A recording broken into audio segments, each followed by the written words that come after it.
Dana Loesch is host of the Dana Show. She joins us. Nice to see you, Dana. Thanks for having me, Greta.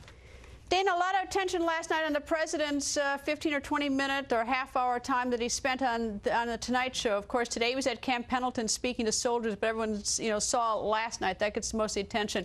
Do you have the sense that that the people you speak to on your radio show are satisfied that his attention is full speed ahead on the American people? Yeah, no, people aren't satisfied. And Greta, it was actually really smart of him to go on Jay Leno, because then he can say he answered questions without really having to answer questions concerning all of these scandals and questions about Benghazi. I mean, it was softball. That's for the low information voter, the people who don't really watch the headlines. They'll get it from, a couple of 30 seconds in their local news, and that's about it. But they'll stay up to watch late night television. So he was able to accomplish something in that, answer some things without having to really answer them. But unfortunately, the people who are really most active, the ones who go out there and register the voters and go door to door, those people who really energize the base and energize elections, they are very unsatisfied because they feel that no questions are being answered. People are disgruntled. There's no transparency in what was described by this administration as the most transparent administration ever. Well, where's the White House press corps then? They should be raising hell. I mean, they should be jumping up and down. They should be getting together today and demanding that the president take their questions. I mean, they are the ones who are steeped in the issues. Where are they on this?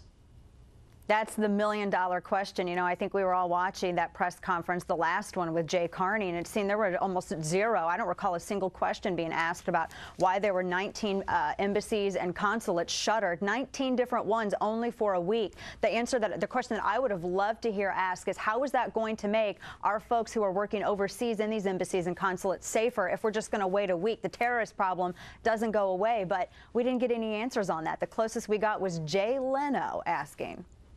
I give members of Congress and the president hell for taking vacation without completing their work. We have the continuing resolution expires at the end of September. That's not done. We have the debt ceiling. That's not done. They did take care of themselves, though, with the OPM exemption for health care that was signed this week. So they took care of themselves. But, so everyone knows where I stand. But there are some who are working. Some are holding town halls. I got to give them credit for that. But do you have any problem with the president's vacation schedule and Congress's vacation schedule?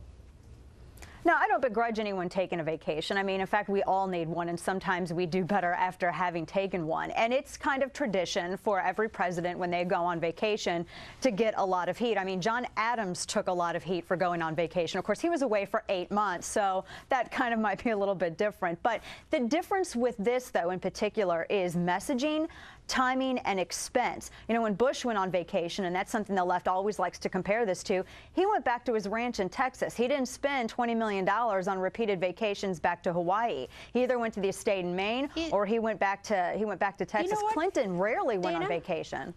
Dana, I wouldn't care if they all took like 6 months off, 7 months off, if they completed the work.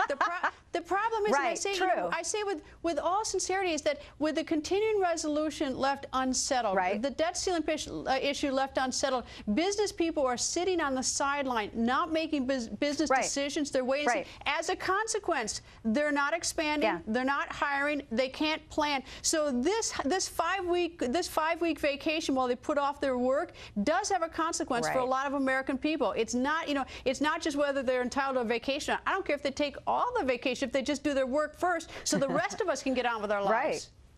Yeah, absolutely. The timing's weird, and I completely agree with you on that. Get your work done, and then go on vacation. Get it done first, because like you said, I mean, my husband's a small business owner. I have so many people that listen to my show, people who watch your show, people who are on Twitter and on Facebook. They're small business owners.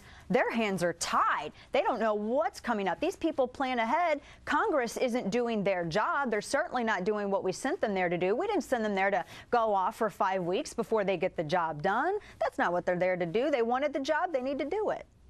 Dana, thank you. And as a side to the viewers, Dana did a Google Hangout on Greta Wire, and you can go to Greta Wire and see that at any time. It's posted there. Dana, thank you. Thanks, Greta.